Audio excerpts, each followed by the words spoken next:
প্রথমেই আমি একটু ভেঙে শেয়ার করছি ভেতরটা কেমন হয়েছে।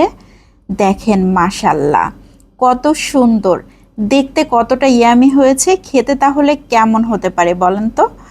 আমি প্রথমেই অল্প একটু মাংস ছোট ছোট টুকরা করে কেটে নিয়েছি। এখানে আমি গরুর মাংস নিয়েছি, একদম সলিড দেখে। যারা গরুর মাংস পছন্দ করেন না তারা সেমভাবে খাসির মাংসটাও নিতে পারবেন। মাংসগুলোকে একটা প্রেসার কুকারে নিয়ে আধা চা চামচ করে লবণ, হলুদ, 1 চা চামচ ধনিয়ার গুঁড়া, জিরার গুঁড়া, আধা চা চামচ দিয়ে দিয়েছি গরম মশলা, 1 চা চামচ লাল মরিচের গুঁড়া, আধা চা চামচ করে আদা রসুন পেস্ট, সামান্য একটু সয়াবিন তেল দিয়ে খুব ভালো করে মিক্সড করে নিয়েছি। অল্প একটু পানি দিচ্ছি, খুব বেশি পানি দেওয়া যাবে না। এখন ঢাকনা দিয়ে ঢেকে 3-4টা সিটি দিয়ে নিব, তাহলে খুব সুন্দরভাবে সিদ্ধ হয়ে যাবে। এরই মধ্যে দেখেন কত সুন্দরভাবে সিদ্ধ হয়ে গিয়েছে। আমি যে পানি দিয়েছিলাম পানিও প্রায় শুকিয়ে গিয়েছে। এখন একটা সাইডে রেখে কিছুটা ঠান্ডা করে একটা ব্লেন্ডারের জারের মধ্যে নিয়ে নিচ্ছি। এটাকে আমি সুন্দর করে ব্লেন্ড করে নিব, তবে একদম মিহি ব্লেন্ড করব না, জাস্ট একটু ঝুড়ো ঝুড়ো টাইপের হবে সেরকমভাবে ব্লেন্ড করে নিয়েছি। কত সুন্দর হয়েছে দেখেন। এখন একটা সাইডে রেখে দিচ্ছি। এদিকে চুলাতে একটা প্যান বসিয়ে দিয়েছি, তার মধ্যে 1 টেবিল চামচ ঘি দিয়ে দিয়েছি, 1 চা চামচ সয়াবিন তেল দিয়ে দিয়েছি, আধা কাপ পেঁয়াজ কুচি দিয়ে খুব ভালো করে নেড়ে চেড়ে নিচ্ছি। এখন দিয়ে দিচ্ছি 1 টেবিল চামচের মতো কাঁচামরিচ কুচি করে, আবারও খুব ভালো করে নেড়ে চেড়ে লবণ দিয়ে দিলাম 1/4 চা চামচ, হলুদ গুঁড়ো 1/4 চা চামচ, আবারও খুব ভালো করে নেড়ে চেড়ে নিচ্ছি। পেঁয়াজটা যখন একটু নরম হয়ে গিয়েছে তখন 1/4 চা চামচ করে রসুন পেস্ট, আদা পেস্ট দিয়ে দিয়েছি, আবারও খুব ভালো করে নেড়ে চেড়ে নিচ্ছি।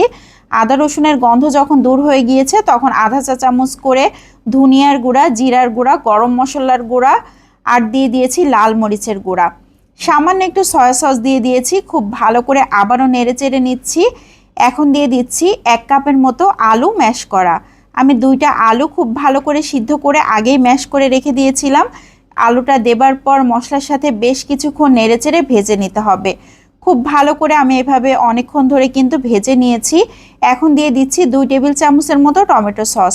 টমেটো সস দেবার পর আবারও নেড়েচেড়ে সব কিছু মিশিয়ে আলুটাকে একদম ভাজা ভাজা করে নিয়েছি। এখন দিয়ে দিচ্ছি সেই ঝুড়ো করে রাখা মাংসগুলোকে। মাংস দেবার পর খুব ভালো করে নেড়েচেড়ে মিশিয়ে নিতে হবে আলুর সাথে, আর একদম ভাজা ভাজা করে ফেলতে হবে। অনেকক্ষণ ধরে এভাবে নেড়েচেড়ে একদম মিশিয়ে নিয়েছি। এখন একটা সাইড করে নিচ্ছি, একটা পাত্রে আনলোড করে নিচ্ছি। খুব ভালো করে ঠান্ডা করে নিতে হবে। আমি একটু নেড়েচেড়ে দিচ্ছি যাতে দ্রুত ঠান্ডা হয়ে যায়। এখন হাতের সাহায্যে অল্প অল্প করে নিয়ে আমি শেপগুলোকে তৈরি করে নিচ্ছি। আমরা টিকিয়া, চপ যেরকমভাবে শেপ দিই গোল গোল করে আমি সেভাবেই করে নিচ্ছি। কেউ চাইলে ভিন্নভাবেও শেপগুলো দিয়ে নিতে পারবেন। মাংসের এই চপটা খেতে যে কি পরিমাণে মজা হয়, যারা এভাবে তৈরি করে খাননি তারা একবার হলেও তৈরি করে খেয়ে দেখতে পারেন। একটা ডিম নিয়ে নিয়েছি, সামান্য একটু লবণ দিয়ে খুব ভালো করে ফেটিয়ে নিচ্ছি। এখন ডিমটাকে একটা সাইড করে নিচ্ছি। আরও একটা পাত্র নিয়ে নিয়েছি, এখানে নিয়ে নিচ্ছি ব্রেড ক্রাম্ব। অনেকে ব্রেড ক্রাম্বটা কি বুঝতে পারেন না।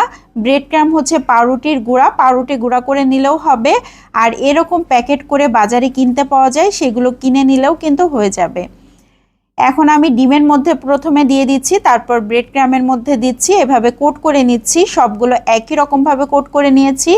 এভাবে কোট করে আপনারা ডিপ ফ্রিজে রেখে অনেক দিন ধরে কিন্তু সংরক্ষণ করতে পারবেন। যখন চপগুলো শক্ত হয়ে যাবে তখন এয়ারটাইট কোনো বক্স কিংবা জিপলক ব্যাগে রেখে সংরক্ষণ করা যাবে। এটা 2 থেকে 3 মাস ফ্রিজে রেখে কিন্তু এভাবে ভেজে নিয়ে খাওয়া যাবে। আমি তেলের মধ্যে দিয়ে উল্টে পাল্টে ভেজে নিচ্ছি। সব কিছুই রান্না করা, এজন্য ভাজতে খুব বেশি সময় লাগবে না।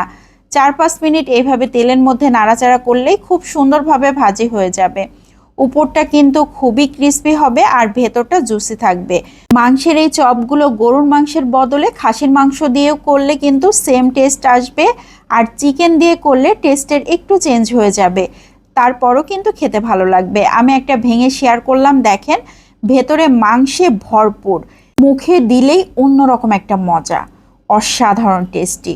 তো কেমন লাগলো সবাই লাইক ও কমেন্টের মাধ্যমে জানাতে পারেন। ভালো লাগলে বেশি বেশি করে শেয়ার করে দিতে পারেন, তাহলে অনেকেই দেখার সুযোগ পাবে।